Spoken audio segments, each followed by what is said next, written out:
So number one, lying would be considered lawful. Imam Ja'far Sadiq, salawatullahi wa salamu alayhi,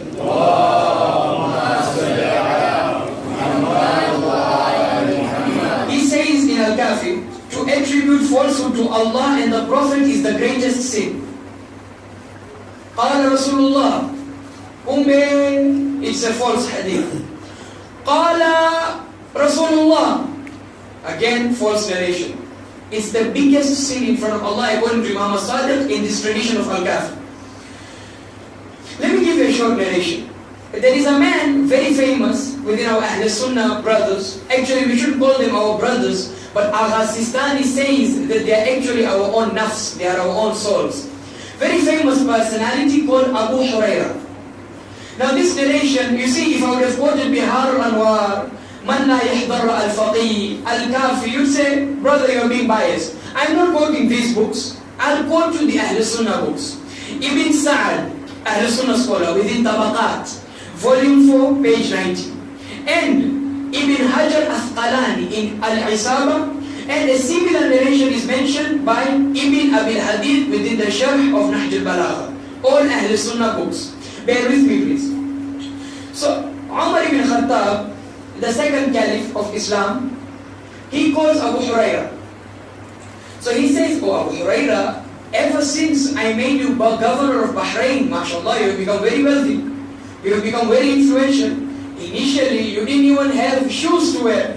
You couldn't even afford, as we say in today's language, champal. And now, mashallah, you have become so wealthy that you have purchased horses for 1,600 dinars. At that time, this was no joke. 1,600 dinars. Horses worth that. You see, at that time, these vehicles, horses, camels, were like Ferraris for today, or were like Lamborghinis. If you have 10 camels, it means you have 10 Lamborghinis.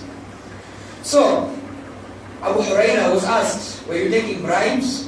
Abu Huraira said, no. Ya Umar, this wasn't a bribe. These were actually gifts that I got. Umar ibn Khattab straight away said that lashed this person. He was lashed so badly that he started bleeding from the back. Who? Abu Huraira. So we understand here that there is some sort of falsehood associated with this person, this personality. Now look at the Ahl Sunnah book called Sahih al-Bukhari, very authentic.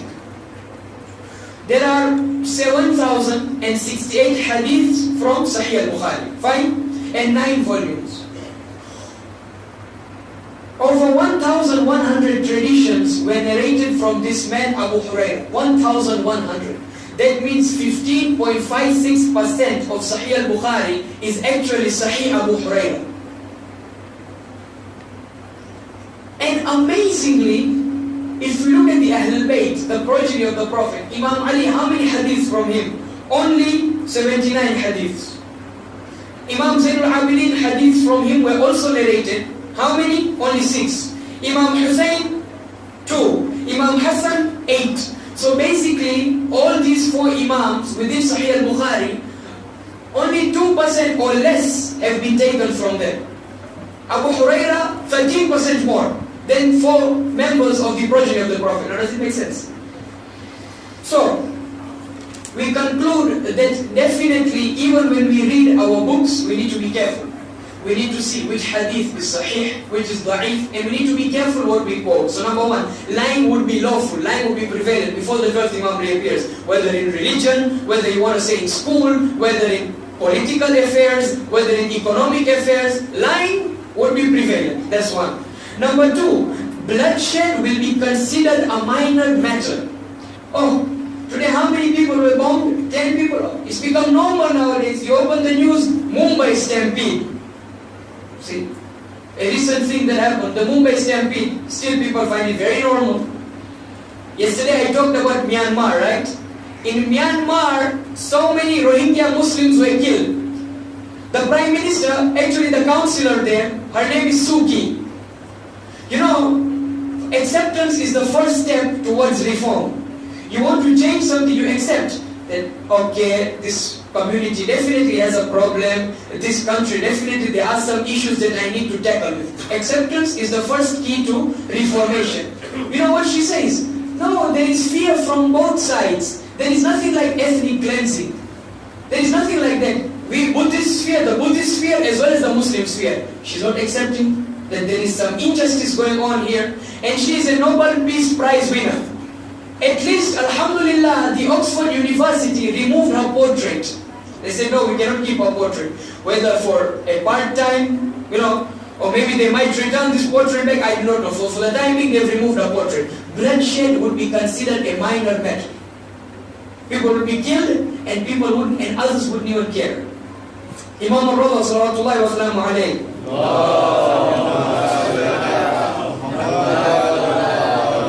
He says in Masa'il al-Shia that if someone is killed in the West and a person from the West hears about this and is pleased upon the murder, then he is a partner within this murder.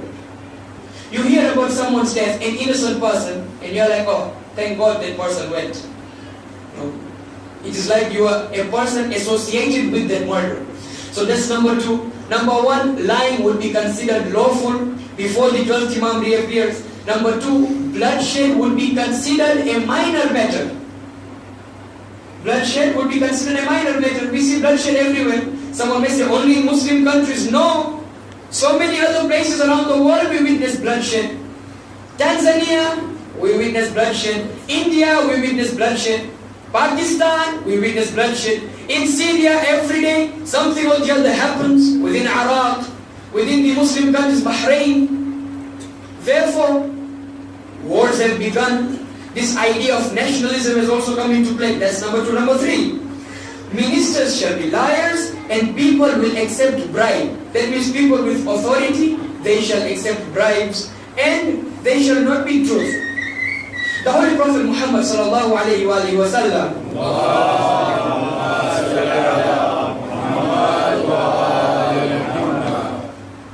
he says, beware of bribe. It is nothing but disbelief. There's an interesting story that one day, Bhalloo, people would consider him, a crazy person. At times, within our communities, we may see some people and we're like, oh, let's just take him for granted. At times, they are the greatest intellectuals within the community. So Bhalloo was one of them. In Kiswahili, we say, alikuwa anazarauliwa. Watu walikuwa wanamzarau. But actually, he had his own philosophy. And he was very intelligent in actual essence. So, he was sitting somewhere, a few servants from Harun al-Rashid, they came towards Bhalloo, and they said, these are royal gifts. What were they? Food. These are royal gifts sent by Harun al-Rashid. Bhalloo looked towards the servants and he said, please feed it to the dogs. Those stray dogs there, please feed it to them. So they were like, how dare you insult the gifts of Harun al-Rashid, the Khalifa of our time, Khalifatullah. You dare disrespect him? Bhalloo said, shh, quiet. Do not say that this food has come from the royal family, from the aristocrats, otherwise these dogs would also not eat the food. Why? Because this is money earned from what? Injustice. Injustice has been done, people have been defrauded, and therefore Allah says, وَلَا in Surah Baqarah chapter 2 verse 188, وَلَا تَأْكُلُوا أَمْوَالَكُمْ بَيْنَكُمْ بِالْبَاطِلِ.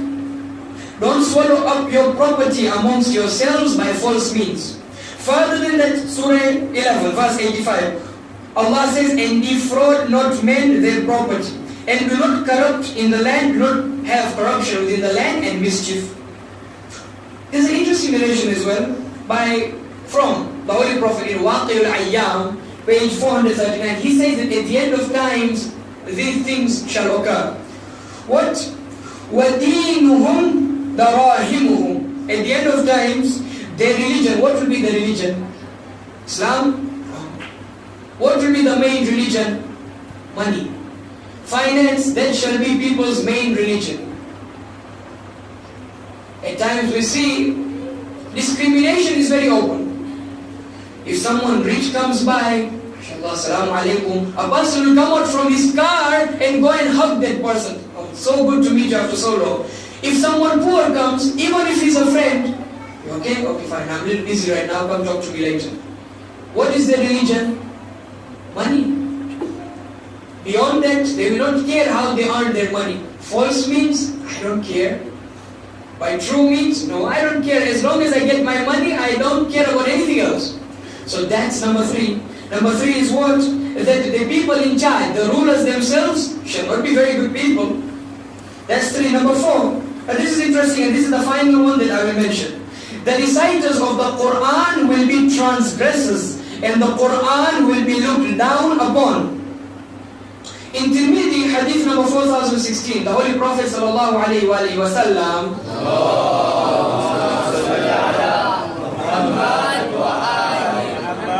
he says, anyone who reads the Quran in less than 3 days, he has understood nothing. Today we see people reciting the Quran, it's the month of Ramadan, within 30 days we need to complete this Quran, without understanding a simple word from the Holy Quran. Quran, you should recite and try and understand what you're reciting, not just merely reciting. I remember in Dar es Salaam we have one speaker called Mullah Aqil Meji. So once in his speech he said, आजकल लोग Quran पढ़ते हैं, लेकिन कसूबों की तरह पढ़ते हैं. Means they don't understand what they are reciting. They are reciting like a parrot. Allah says that contemplate, the Quran has been revealed. Why? So that you may think. Allah says, Surah 47 verse 24, أَفَلَا يَتَدَبَّرُونَ الْقُرْآنَ أَمْ عَلَىٰ قُلُوبٍ أَقْفَالُهَا. Do they not contemplate and reflect and comprehend over the Quran? Nay, their hearts, there are locks. Rasulullah will complain about us on the day of judgment. We say, Rasulullah, we are going to Jannah 100%. Allah says in the Quran, Surah Furqan chapter 25 verse 30, قَالَ الرَّسُولِ يَا رَبِّ إِنَّ قَوْمِ اتَّخَذُوا. Not the Jews, not the Christians, not the atheists. قَالَ إِنِّ قَوْمِ اتَّخَذُوا هَذَا الْقُرْآنَ مَهْجُورًا. My ummah, my community, they have forsaken the Quran. Why? Why, Ya Rasulullah? When we go home, we see that big board of Yasin. In our salah, we recite the Quran. Right now we had Yasin. Ya Rasulullah, we forsook the Quran. We abandoned the Quran. Rasulullah is trying to say, no, try and implement the teachings of the Quran in your life. I'll end with a verse from the Quran. That this Quran, and I will link it to Aba Abdullah. Quran was revealed for who? Please, I want the audience to be a little bit engaged. Quran was revealed for who? Mankind. Mankind. Ahsan. Sallu ala Muhammad wa ala Muhammad.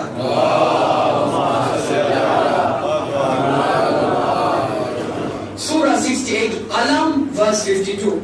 وَمَا هُوَ إِلَّا ذِكْرٌ لِلْعَالَمِينَ.